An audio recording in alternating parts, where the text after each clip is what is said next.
Today, I'm going to London to speak to a Nigerian physiotherapist who is working out of London. Hi, guys. My name is Michael, and this is the first episode of a YouTube series I'm starting that will be titled Home Away from Home. I'm a Nigerian who's living in the UK. I moved to the UK in the summer of 2024, and since then, I've had so many interesting experiences and just an amazing time so far. And I believe that some of the stories that I want to share about my experience here is relatable to a lot of immigrants who have moved into the UK or any other country from various countries as well. So in 2025, what I want to do is to talk to as many immigrants as possible in the UK, in France, in Netherlands for a start. And we're going to meet Anas very soon. He's a Nigerian physiotherapist, spent over 20 years of his life living in Nigeria before then moving to the UK and now working out of London. So yeah, it'll be exciting. And if this kind of stories that you enjoy, like, share, and subscribe. Now let's go to London. Let's go meet Anas. When you meet people in London, how do you introduce yourself? Hmm. It depends on where I meet them. If I meet people at work, I introduce myself as a physiotherapist. If I meet people outside of work, I tell them my name is Anas and I live in London. Oh, And then I wait for them to ask me follow-up questions like, oh, so what do you do? Or where do you hang out? Or what do you enjoy? Or where are you from? Well, I where don't do you hang out? at the gym and in my bed. Do you go out a lot? I don't think you do, but just I think lately I've been going out, which is too much for me, for my person, because I'm more of an indoors person. I found myself going out more lately. so you're Nigerian. You were born in Nigeria. You grew up in Nigeria. What was the experience like? How did you move? Because you're not in Nigeria right now. We're recording this Uh, in Anas's apartment in London. uh, So yeah, um, I'm Nigerian, yeah. bred and buttered in Ibadan. So all of my education was completed in Nigeria. I can't remember who I was talking to 2 days ago, asking about my training, and I explained to them that all of my training was done in Nigeria. And they were really amazed that I came to the UK to work and not train in the UK. And the training in Nigeria is rigorous, and if you know what you're doing, you get the best out of it. Mm. And Nigerians are all over the world. There's evidence to that. You go on the internet, Nigerians are excellent people Mm-hmm. who are in charge of affairs in a lot of places around the world. We're brilliant people. So moving out of Nigeria wasn't planned from my end, because a lot of people will say I have a, let's say, fair attitude to life. I'm laid back. I don't. If it comes, it comes. If it goes, it goes. I'm not too big on, oh, I must get this. I have ambitions, I have goals, but if it doesn't happen, then it's not the end of the world. Life goes on. So my colleagues had moved to the UK. Some of them, I'm friends, and they started working with the NHS because I studied and trained as a physiotherapist in Nigeria. I'd worked for a couple of years. And then they told me, why not consider moving to the UK? That the opportunities there. I'm like, nah, it's cold, nah. Because at that point in my life, I was in Uyo. I was really enjoying my stay there. Good food, lovely people, beautiful women, Mm-hmm. excellent road network. I had my car. I was working for a private physiotherapist there. As a private physiotherapist, so I was doing more of a community physiotherapy job and going to people's homes. I love driving, so I enjoyed. And the road network in Uyo is so marvelous that if you drive, you would enjoy it a lot.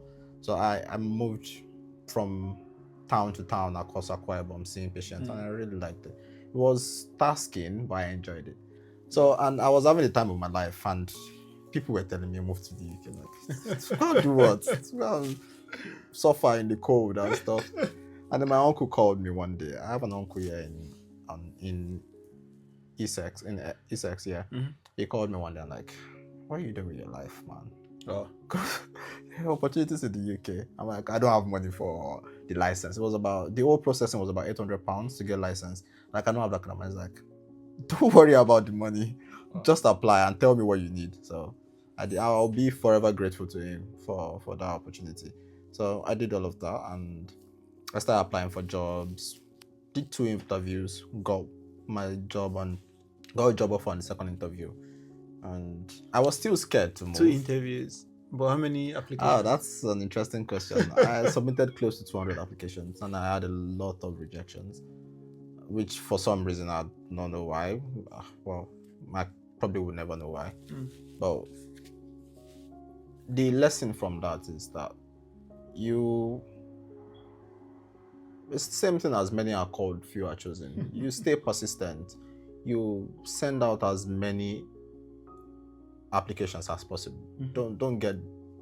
Of course, the human in you can get outweighed, can get down from the rejection. Like how every morning you wake up and it's an unfortunate email. Yeah. Like unfortunately.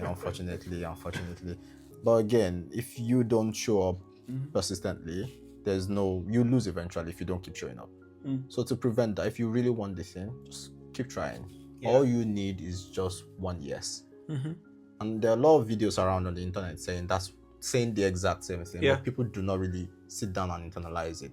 Because what you need now, I've forgotten how many applications I sent out in the first place. Because it's gone.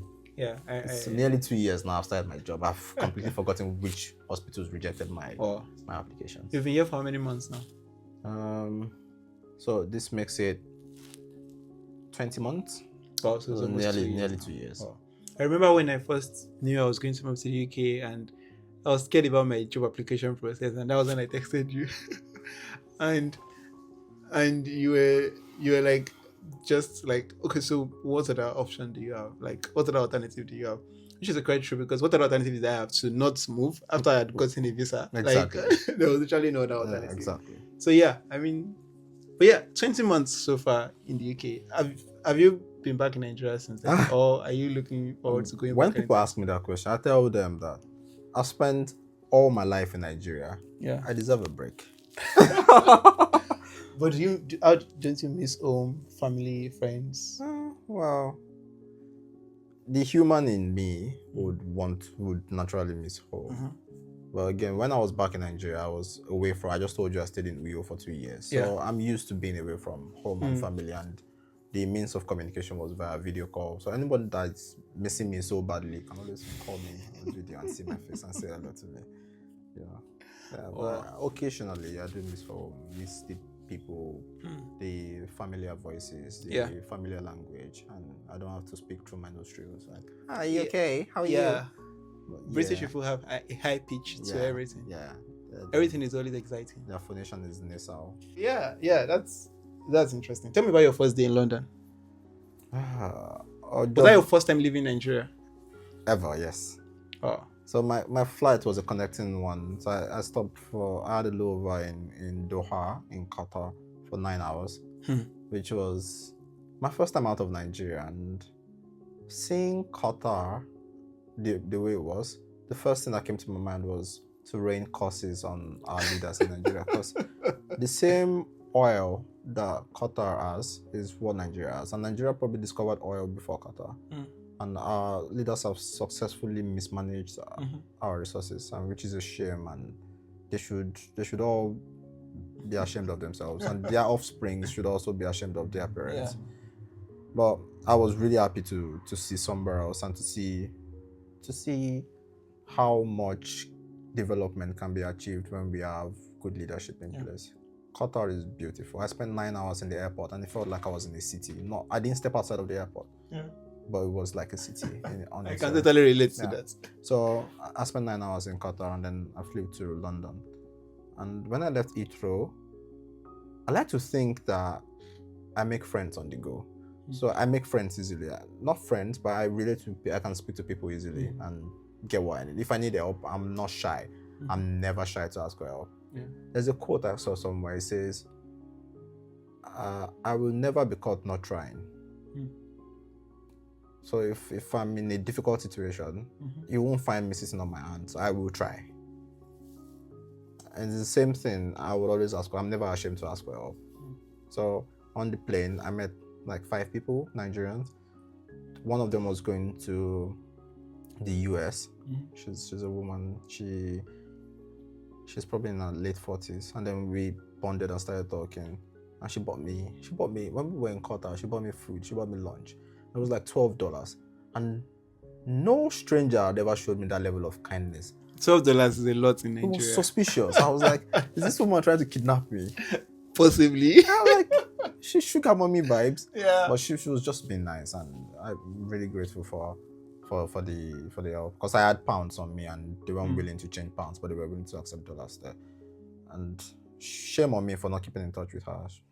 I have a number. Did she try to keep in touch with you? Yeah, for like a month. I was text about how I was doing and all of that, but then I just lost touch with her. From my end, there wasn't reciprocity. So Your first day in London? my first day I digress. My first day in London was horrendous. Because I had just come with my big bags, luggages, and I didn't know how to get to King's Cross. Wait, and you landed at Heathrow? I landed at Heathrow and it was 10 degrees. And I didn't know how to get to King's Cross, and I had to speak to one of the people who I met on the plane. Her uncle was coming to pick her up, and I had to like, I'm going to Heathrow Airport. Please help.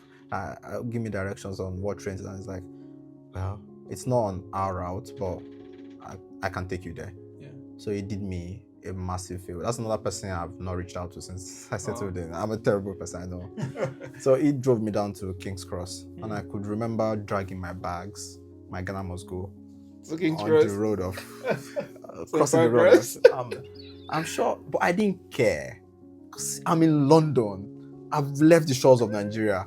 I didn't care because nobody would remember seeing me on the road that day. Yeah. No one would ever remember. And that's one thing people should learn about. Like when you're starting small, no one is really paying attention to you. Don't be too self-conscious and say, how will people see me, hold me? Fam, forget it. This is a do or die affair. This is your life. Yeah. Nobody gives two shit. If you see me well dressed, you can probably see me in this video now. You won't recall that there was an ugly looking man in Udi dragging two Ghana must goes at King's Cross. No one cares about that. So do what you need to do to get where you need to get to in the legal way, though, not illegal stuff. Yeah, but do everything proper you need to do to get. Don't care about what people say. So I dragged myself, and I remember going to the ticket station there and to say, "Excuse me, good morning. I'm trying to get to Peterborough." And the man looked at me. I said, "Say that again." I'm like, "I'm going to Peterborough." Say, "You in Peterborough?" I'm like, "Yes, Peterborough." You pronounce as Peterborough. That was Yoruba. Yeah. I'm like, "It's Borough, is it? Or Borough?" It's Peterborough. I'm going to Peterborough. So that was where I first learned how to pronounce Peterborough. I was going there to meet my friends, and fortunately, my friend's husband came to pick me up at the train station and helped me get settled. So I didn't spend a whole day in London. I went to Peterborough. I spent a month in Peterborough trying to settle in and find accommodation in London before I started my job. So I had hot amala that afternoon. It was a blessing. And then I was struggling to sleep because would I say jet lagged? But because of the journey, I just could not. My circadian rhythm had not really adjusted to the time difference, because I stopped over in Qatar, which is behind in Nigeria and all of that. So I was just in between. So I didn't get a proper sleep that day. But the night after, I slept really good. I remember I had a similar experience. So my destination was Kent, but then I left Nigeria on a Tuesday, and I had a job interview in Oxford on a Thursday. Yeah. So I left Nigeria on a Tuesday. I got to Qatar Tuesday night, I think. But then I got to London on Wednesday morning at Heathrow, but my friends came to pick me, so it was really a lot smoother than yours. Yeah. So that was my first time on the tube, obviously. The Elizabeth line, I remember clearly. And then straight to Croydon, which is where the hotel I was going to stay that night was.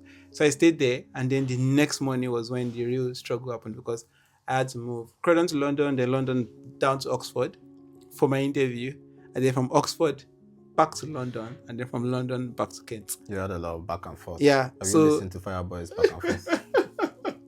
I didn't rest for the first 4 days in the UK.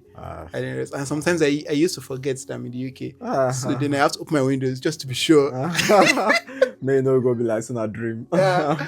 So then I said that, okay, definitely not Lagos. Which is good. It's not. Yeah, which is good. Touch. I want us to pause here and then maybe take a walk, or maybe, I don't know, get something and then record some shots outside. Is that okay? Yeah, sure. Yeah. Okay. work because I'm doing an extra shift tomorrow. It's extra pay for me. So Okay. if I see something I like, I'm like, okay, if I take an extra shift, will it come back? I can actually buy this, Yeah, right? so I can afford to if I take an extra shift. Wow. Will it I come don't have the luxury of an extra shift, sadly. So, yeah. Do you take night walks a lot? work at night? Yeah. Nah, not since. That's probably not since after my first 2 months. Why not?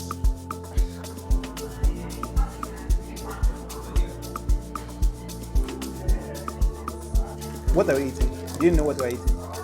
Kebab naan. What did you say? Kebab naan. Have you had this before? Yeah, I have. Okay.